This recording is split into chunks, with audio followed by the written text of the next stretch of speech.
मित्रांनो, जेव्हा आपले मस्तिष्क, डोके चांगल्या प्रकारे काम करत असते, तेव्हाच आपण चांगले विचार करू शकतो. जीवनात चांगले चांगले बदलाव आणणे आणि जीवनात मोठे निर्णय घेणे, अवघड परिस्थितीचा सामना करू शकणे यासाठी आपली मानसिक परिस्थिती मजबूत असणे गरजेचे असते. गरजेचे नाही की आपल्या जीवनात प्रत्येक क्षण चांगलाच असेल तेव्हाच आपण आनंदी राहू. कधीकधी आपल्या जीवनात असे प्रसंगसुद्धा येतील जिथे आपल्याला खूप अवघड प्रसंगांना सामोरे जावे लागेल. अशा वेळी माणूस बऱ्याच वेळा अशा प्रसंगाचा सामना करता करता त्यांच्याशी लढता लढता जीवनाशी हार मानायला लागतो. अशा ठिकाणी ज्या लोकांची मानसिक स्थिती चांगली असते ते लोक या अवघड आणि कठीण परिस्थितीतून सहज बाहेर पडतात. तर मित्रांनो, आजच्या व्हिडिओमध्ये अवघड परिस्थितीतून बाहेर कसे पडायचे यासाठी काही नियमांबद्दल मी तुमच्याशी बोलणार आहे. जे तुम्हाला समजले तर तुम्ही सुद्धा अशा कठीण परिस्थितीतून सहज बाहेर पडू शकाल. त्याचबरोबर विचारशक्तीने एक मजबूत व्यक्तीसुद्धा बनाल. चला तर मग व्हिडिओला सुरुवात करूया. एकदा एक महात्मा आश्रमात आपल्या शिष्यांना बौद्धिक विचारांवर बोलत होते. गुरु बोलत होते, मनुष्यांचे बौद्धिक विचार कधी चांगले असतात तर कधी वाईट असतात. जेव्हा चांगले विचार त्याच्या डोक्यात येतात तेव्हा तो चांगली आणि कल्याणकारी गोष्टींचा विचार करतो, परंतु जेव्हा त्याच्या डोक्यात वाईट विचार येतात त्यामुळे त्याचे नुकसानच होते. त्यावेळी त्यातील एक शिष्य गुरुजींना प्रश्न करतो, गुरुजी, आपण आपल्या बुद्धीला मजबूत आणि ताकदवर कसे बनवू शकतो, ज्यामुळे आपण स्वतःला एकदम मजबूत बनवू? त्यावर गुरुजी म्हणाले, मी यावर अवश्य तुम्हाला सांगेल, परंतु त्याआधी मी काही गोष्टी मन या विषयावर सांगत आहे, तेव्हा तुम्ही त्या नीट सहज आणि समजू शकाल. गुरुजी म्हणतात, जेव्हा आपण मनात काही विचार करतो तेव्हा सर्वात आधी ते विचार आपल्या बुद्धीत जन्म घेतात. त्या अनुरूप आपले शरीर काम करत असते. समजा जर आपण काही दुःखद गोष्टींचा विचार करतो त्यावेळी आपण एकदम शिथिल होत जातो, आपल्या शरीरातील ऊर्जा कमी होत जाते. परंतु जेव्हा आपण काही आनंदित गोष्टींचा विचार करतो त्यावेळी आपल्या शरीरामध्ये आकस्मिक ऊर्जा वाहत असते, आपण खरोखर एकदम उत्साही दिसतो. जेव्हा आपण आनंदी होतो तेव्हा शरीर एकदम उत्साही असते. असे यामुळे होते की आपण आपल्या बुद्धीत काही उत्साही आनंदी गोष्टींचा विचार करतो. आपल्या शरीर तर तेच असते, परंतु आपण जेव्हा दुःखी होतो तेव्हा आपलं शरीर बिलकुल ऊर्जाहीन होतं. तेव्हा आपले विचार उत्साही असतात, शरीर आनंदी होते आणि आपले शरीर कशाप्रकारे काम करेल हे आपल्या विचारांवर अवलंबून असते. यावरून तुम्हाला समजले असेल तर आता तुम्हाला मानसिक स्थिती मजबूत कशी करावी, मेंटली स्ट्रॉंग कसे राहावे हे सांगतो. गुरुजी म्हणतात, मी काही गोष्टी तुम्हाला सांगतो, त्या गोष्टी तुम्ही तुमच्या बुद्धीत मनात आणता, त्याप्रमाणे विचार करता तर विश्वास ठेवा तुमचं शरीरसुद्धा तसेच काम करेल, जसे मी सुरुवातीस सांगितले.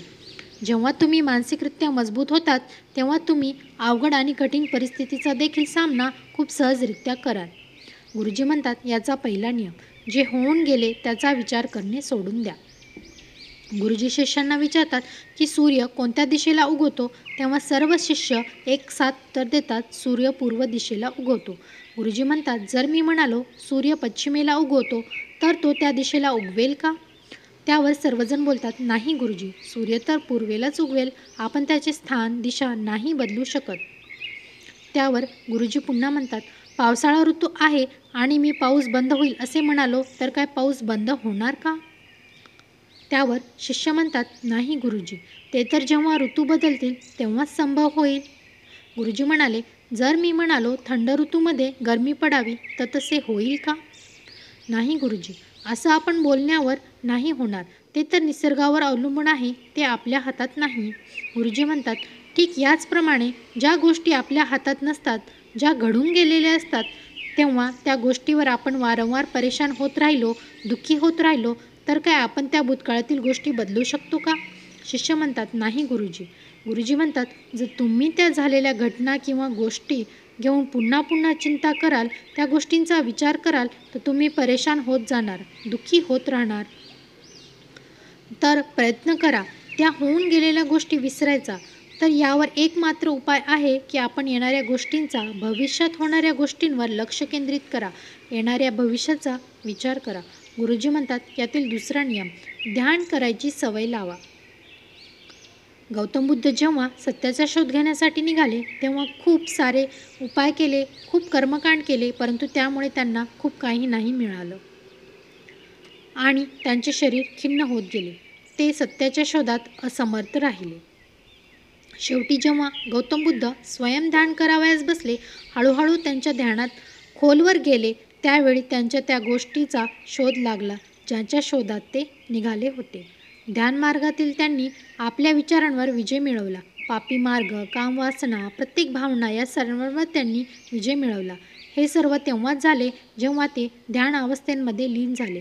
काही दिवसांपर्यंत असेच ध्यान करत राहिले. ध्यान करण्याने आपली बुद्धी, मन शांत होतं. त्यामुळे आपण त्या गोष्टींचा विचार करतो त्यात आपलं पूर्ण लक्ष केंद्रित होतं. आपलं मन, बुद्धी इकडे तिकडे भटकत नाही. आपण त्या गोष्टींना चांगल्या प्रकारे समजू शकतो. ध्यान एक असा मार्ग आहे जे आपल्या बुद्धीला मजबूत बनवू शकते. त्यामुळे आपले मन शांत राहते. ज्याचे मन शांत राहते ते कोणत्याही गोष्टींवर चांगल्या प्रकारे विचार करू शकतात. म्हणजेच तो आपले मन आणि बुद्धीने मजबूत होत जातो. ध्यान करण्याने आपल्या भावनांवर आपले नियंत्रण राहते. आपण आपल्या इच्छेनुसार आपल्या भावनांवर विजय मिळवू शकतो. गुरुजी म्हणतात, पुढील नियम 3, कोणाकडून जास्त अपेक्षा करायच्या नाही. गुरुजी म्हणतात, तुम्ही सर्व आपल्या मर्जीने जन्माला आला. मनुष्य जन्म घेतल्यानंतर या सर्व गोष्टी आपण विसरून जातो की त्याने जन्म कशासाठी घेतला. जन्म घेतल्यानंतर तो तमाम अशा गोष्टींनी ग्रासला जातो. मोह, माया यात तो जास्त चिंतित होत जातो. तो स्वतःला ओळखू शकत नाही. तो स्वतःलाच विसरून जातो. आणि हेच कारण असतं की तो वेगवेगळ्या लोकांकडून खूप जास्त अपेक्षा ठेवतो आणि याच अशा अपेक्षा या दुःखाचं कारण बनतात. ज्याही व्यक्ती, वस्तूंवर आपण जास्त अपेक्षा ठेवतो, येणाऱ्या काळात त्यांच्याकडून तुम्हाला जास्त दुःख मिळते. जेथे जास्त अपेक्षा तेथेच दुःख. कारण आपण कोणावर जास्त उमेद ठेवली व तो व्यक्ती तुमच्या अपेक्षांवर खरा नाही उतरला, तो सर्वात जास्त दुःखी आपल्याला त्याचेच होते. कारण उमेद संपते तेथे जास्त दुःख होतं. जास्त मोह कोणत्याच व्यक्तीशी करू नका. तेव्हा एक शिष्य गुरूंना म्हणतो, उम्मीद, आशा यांच्याशिवाय आपण कसे जगू?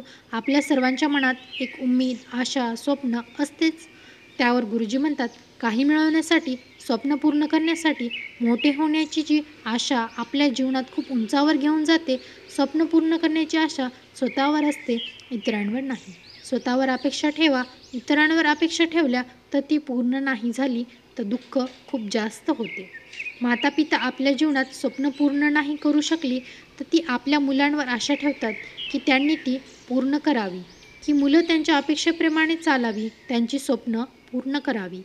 जवळजवळ सर्वच मातापिता याप्रमाणे विचार करतात की जे काम ते करू शकत नाही ते त्यांच्या मुलांनी पूर्ण करावे.